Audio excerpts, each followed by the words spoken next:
हमारे ब्रांच में हमारे चूंकि जो हमारे 2 स्टाफ है वो छुट्टी पर थे, तो हमारे ब्रांच के सुचारू रूप से चलाने के लिए हमने डिपुटेशन पे दूसरी शाखा से एक स्टाफ को भी बुलाया था अपने यहाँ।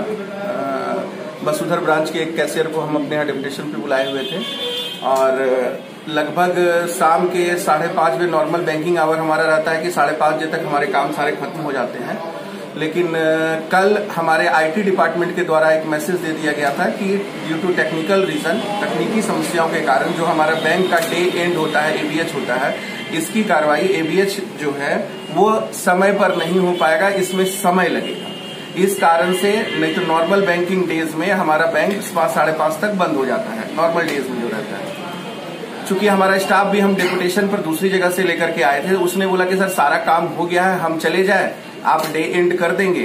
तो हमने कहा कि ठीक है तुम जाओ, क्योंकि तुम दूसरे ब्रांच से आए थे, तुम चले जाओ। कल मैंने बताया कि इस ब्रांच में पदस्थापना के बाद मुझे 2 साल हो रहे हैं। कल पहला दिन ऐसा था, चूंकि मेरे कोई स्टाफ नहीं थे और डे एंड कल लग रहा था, तो कल खुद मैंने ब्रांच बंद किया है। मैंने खुद ब्रांच बंद किया है और ब्रांच बंद करके जब मैं नीचे पहुंचा हूं तो हमारे जो मकान मालिक हैं अरविंद सिंह जी, ये पहले भी ये आज हमारे टेन्योर की बात नहीं है, इससे पहले भी पूर्व में प्रबंधक रहे, उनके साथ वो न्यूसेंस क्रिएट करते रहते थे किराए से संबंधित, किराए की डिमांड को लेकर के। उनके किराए को बढ़ाने के लिए हमसे भी उन्होंने बोला था, जिसको हमने अपने सक्षम पदाधिकारी के पास भेजा था।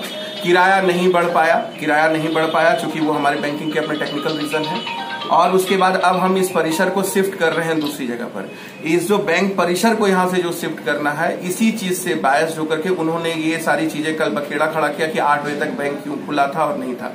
हमारे द्वारा ये कहा गया कि अगर आप ब्रांच में हमारी सीसीटीवी कैमरा लगा हुआ है ना, अगर किसी तरह की बात अगर आपको गलत लग रही है तो आप आकर के इन चीजों को देख सकते हैं, और अगर आपकी बात सही पाई जाती है तो मैं फिर से कह रहा हूं कि मैं अपनी नौकरी से त्यागपत्र देने को भी तैयार हूं। लेकिन ये जो किसी भी तरह की ये जो गलत बातें की जा रही हैं, इन चीजों को आप अपनी जगह पे प्रूफ करें तो मैं तैयार हूं, या नहीं तो जो गलत एलिगेशन लगा रहे हैं, मेरा आपसे भी थ्रू भी अनुरोध रहेगा कि जो गलत एलिगेशन लगा रहे हैं ऐसे लोगों को प्रश्रय हम लोग ना दें। ऐसे लोगों के विरुद्ध क्या कार्रवाई करना चाहेंगे? हम अभी हमारे सुबह हमारे अपने लीगल एडवाइजर से हमारी बात हुई है, हम इन पे मानहानि का मुकदमा करने जा रहे हैं। अभी जैसे कि देखिए कि बैंकर्स लोगों के सारे बैंकर्स लोग यहाँ जुटे हुए हैं। अभी प्रोग्राम है कि सारे बैंकर्स साथी लोग अपने हित के लिए, अपने बात को रखने के लिए अभी डीएम और एसपी के पास ज्ञापन भी सौंपने वाले हैं, और इसको लेकर के हम इवन डीजीपी साहब के पास भी ज्ञापन सौंपने के लिए जा रहे हैं। आपका परिचय? रणवीर आनंद, शाखा प्रबंधक बक्सर।